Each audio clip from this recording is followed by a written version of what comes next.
Hello everyone, সবাইকে welcome করছি আজকের লেসনে। আজকে আমরা Adobe Illustrator এ যে আমরা ওয়েব এলিমেন্ট গুলো আছে সেটাকে কিভাবে স্লাইস টুলের মাধ্যমে স্লাইস করতে পারি আমরা সেটা দেখব। পাশাপাশি আমরা drawing modes and screen mode সম্পর্কে জানবো। So without further edu let's begin the session.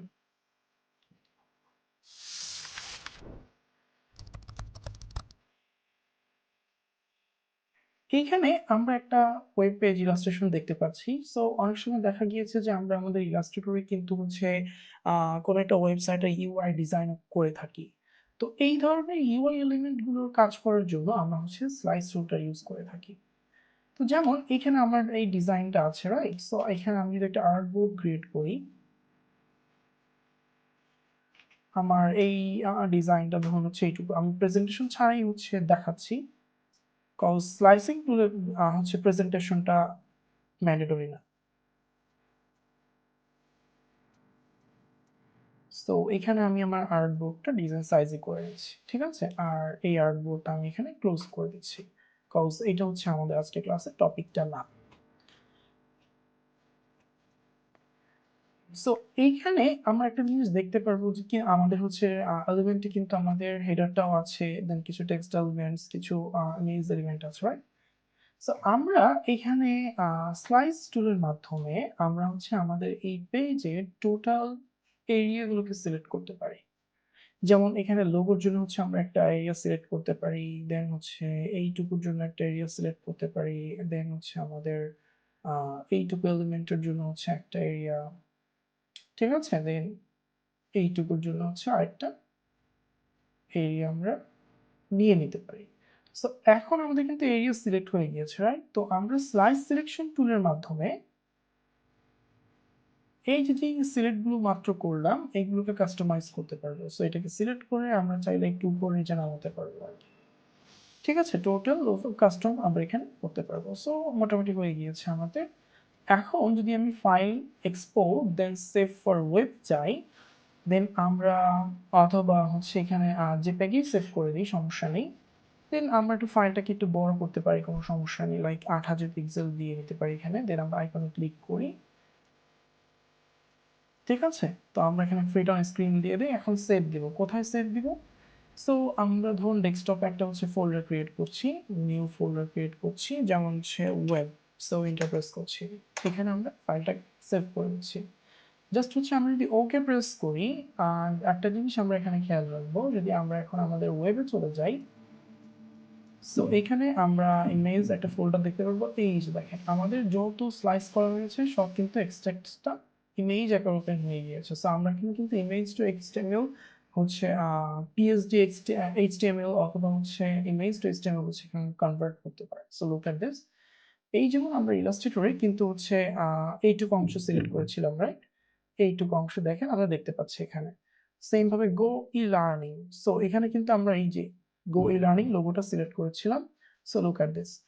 এইভাবে কিন্তু প্রত্যেকটা বার আমাদের এখানে সিলেকশন হয়ে গিয়েছে আর কি। যেগুলো আমাদের প্রয়োজন সেগুলো আমরা ডিলিট করে ফেলতে পারি। সো এই অংশটা কোনটা? এই অংশটা আমাদের এই যে এইটা।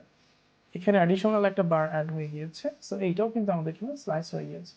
সো এভাবে স্লাইসের মাধ্যমে আমাদের টোটাল যে আর্টওয়ার্ক আছে সেই আর্টওয়ার্কে ইমেজগুলোকে সেপারেট ভাবে ইমেজ আকারে সেভ করে ফেলতে পারি স্লাইসিং এর মাধ্যমে। সো আমরা ইলাস্ট্রেটরে যখন কোনো ওয়েব এলিমেন্টস ডিজাইন করব, তো এখানে কিন্তু অনেক কন্টেন্ট থাকতে পারে, লাইক ইমেজ, দেন ভেক্টর গ্রাফিক, দেন টেক্সট থাকতে পারে। সো এই সকল এলিমেন্টগুলোকে আমরা স্লাইস করার মাধ্যমে ডিফারেন্ট ফরম্যাটে সেভ করতে পারি। এখন আসি different type of drawing mode নিয়ে। ধরুন আমার এরকম একটা শেপ আছে, এই শেপের কালার সে ফর এক্সাম্পল এইটা। এখন আমি যদি এখানে তিনটা মোডস আছে আমার, একটা নর্মাল মোড, একটা বিহাইন্ড মোড, একটা ইনসাইড মোড। সো এখানে আমি এটাকে আরেকটা কপি করছি ইমেজটাকে। এখানে আমি একটা আর্ট বোর্ডও নিয়ে নিচ্ছি। তো আমরা যদি এই শেপটাকে সিলেক্ট করে আমরা ড্র বিহাইন্ড মোড অ্যাক্টিভ করি, তো আমরা এখন পেন্সিল কিংবা যে কোনো টুল দিয়ে যা কিছু ড্র করব, দেন আমরা যে কালারটা অ্যাপ্লাই করব সেটা কিন্তু পিছনে অ্যাপ্লাই হচ্ছে, খেয়াল করেন।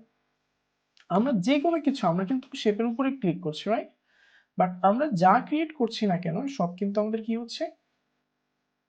শেপটার নিচে চলে যাচ্ছে। কেননা আমরা হচ্ছে এই শেপটাতে আমরা আউটসাইড মোড মানে বিহাইন্ড মোডটা অ্যাক্টিভ রেখেছিলাম।